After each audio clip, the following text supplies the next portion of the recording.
पहला जो स्लाइड था उसके ऊपर ओवरव्यू है और इसकी मैंने सेपरेट वीडियो बनाई है। उसको सुनने के बाद वी आर मूविंग टूवर्ड्स और new lecture, that is lecture number 17, power flow solutions. लेकिन आज हम जाते हैं चैप्टर 3 के अंदर। कुछ टॉपिक्स हैं हमारे कोर्स कंटेंट्स का हिस्सा है जो चैप्टर 10 के अंदर रिलेटेड है उसके साथ। The contents of today's lecture is transients and sub-transient effects। वही जो हमने reactances पढ़े हैं। transient reactance XD double prime से रिप्रेजेंट किया था, सब ट्रांजिएंट XD प्राइम और स्टेडी स्टेट रिएक्टेंस XD से उनको रिप्रेजेंट किया था। उनके इफेक्ट्स क्या होंगे उसके ऊपर डिस्कशन है।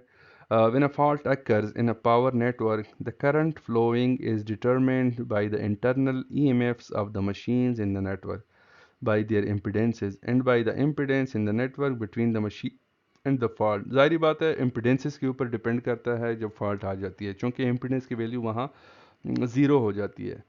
तो impedance की वैल्यू जब ज़ीरो हो तो maximum current will flow there, faulted portion के अंदर वोल्टेज की वैल्यू ज़ीरो हो जाती है। The current flowing in a synchronous machine immediately after the occurrence of a fault differs from that flowing in a few cycle। ये हमने देखा था पिछले लेक्चर में भी कि जो स्टेडी स्टेट कंडीशन के अंदर करंट की वैल्यू है that will must be differ from the faulted current। This is because of the effect of fault current in the armature on the flux generating the voltage in the machine। Synchronous generator में चूंकि armature से जो voltage generate हो रही है वहाँ से ये इफेक्ट क्रिएट होता है। The current changes relatively slow from its initial to its steady state value owing to the change in reactance of the synchronous machine।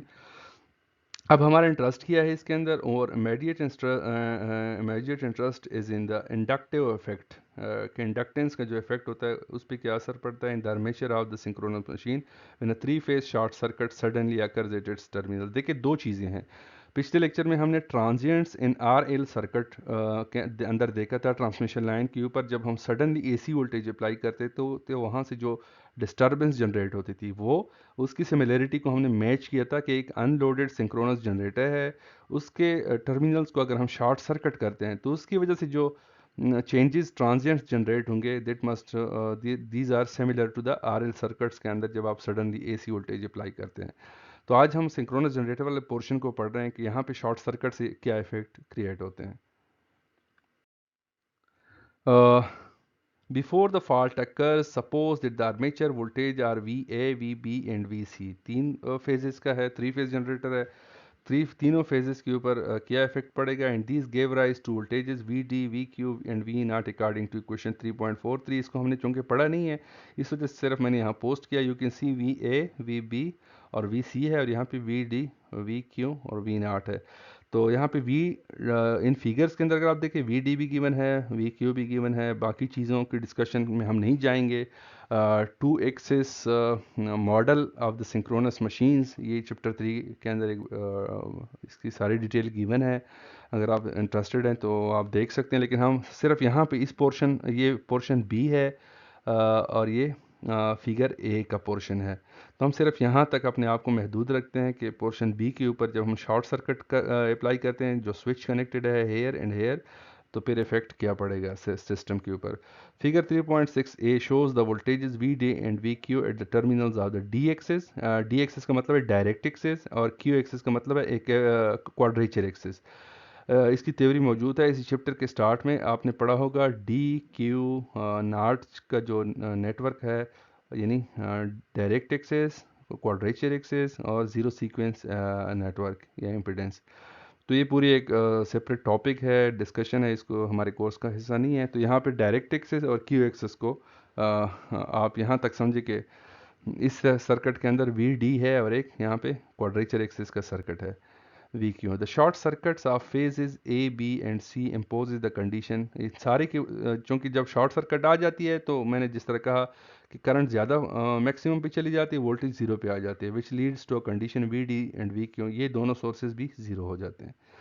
Thus, to simulate short circuit conditions, the terminals of the D axis and Q axis and figure must also be shorted। यहाँ पे इस circuit को हम जब, यानी दो sources हैं VD minus VD और VQ माइनस VQ, तो हम इन दोनों सर्किट को, स्विच को जब क्लोज करते हैं तो ये शॉर्ट सर्किट बन जाती है। तो इस इफेक्ट को हम देख रहे हैं D एक्सिस के ऊपर और Q एक्सिस के ऊपर।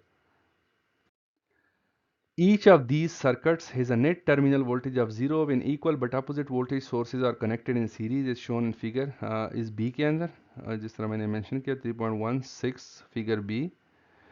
In that figure, the switches S should be interpreted in a symbolic sense. Namely, when the switches are both open, the sources and minus VD and minus Q are in the circuit. यानी जब ये open है circuit तो minus V D और यहाँ पे ये open है माइनस क्यू दोनों सर्किट के अंदर है. And when the switches are close those two sources are removed from the circuit. चंद स्लाइड्स के बाद इसकी भी डिराइवेशन है कि जब शॉर्ट सर्किट हो गया तो जाहिर बात है current will flow the least resistive path. तो यहाँ पे यहाँ फ्लो करेगी और यहाँ पे ये वोल्टेज जो है ये सिस्टम से निकल जाएगा. The principle of superposition can be applied to the series connected voltage sources. अब दोनों वोल्टेज सोर्सेज है दोनों सीरीज के अंदर कनेक्टेड है V D minus V D V Q minus V Q. Superposition principle का अंदर अगर आपको पता हो इलेक्ट्रिक सर्किट एनालिसिस के अंदर अगर आपने पढ़ा हो तो वहाँ पे अगर मल्टीपल सोर्सेज हैं तो हर सोर्स कितना कंट्रीब्यूट करता है सर्किट के अंदर उस इफेक्ट को हमने निकालना होता था. तो उसके लिए प्रोसेस था कि पहले एक सोर्स को टर्न ऑफ करें फिर डिपेंडेंट को करें या करंट को आप शॉर्ट सर्किट लें वोल्टेज सोर्स को इज़ ओपन सर्किट लें. इस तरह से प्रोसीजर है you can see from there. तो यहाँ से भी similarly provided we assume that the air rotor speed omega remains at its pre-fault steady state value for equation 3.49 through 3.53 VQ और VD की वैल्यू है आर देन लेनियर. तो इनका effect क्या पड़ेगा वी डी और minus V D V Q और minus V Q का बाकी सर्किट के पैरामीटर्स के ऊपर क्या इफेक्ट पड़ेगा.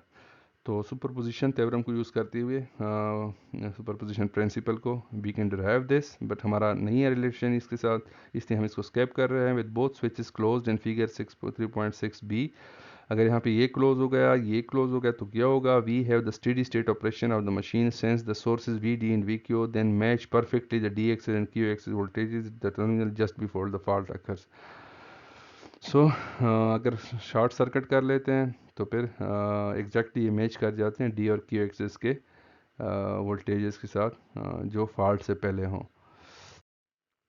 Suddenly opening the switches S aids the voltage source minus VD in series with the source VD and minus VD minus VQ in series with the यानी ये दो sources VQ minus VQ और VD minus VD अगर suddenly हम open करें इस switch को तो ये दोनों circuit के अंदर फिर आ जाते हैं to produce the required short circuit. Thus, the sources minus VD and minus VQ are those determining the instantaneous changes from. यानी इन दो सोर्सेज से हम क्या करना चाह रहे हैं हमारा ऑब्जेक्टिव क्या है हम ट्रांजिएंट्स जनरेट करना चाह रहे हैं. ट्रांजिएंट्स कैसे जनरेट करेंगे जब शॉर्ट सर्किट लाएंगे तो हम इन दो सोर्सेज को सडनली सर्किट के अंदर से पहले निकाल लेते हैं जब स्विच क्लोज होता है जब इसको हम सडनली ओपन करते हैं तो ये दोनों सिस्टम के अंदर आ जाते हैं. तो इससे जो ट्रांजिएंट्स जनरेट होंगे हम इनको स्टडी करना चाह रहे हैं. By superposition, we can calculate the fault-induced changes of all variables by setting the external sources VFF, VD and VQ after.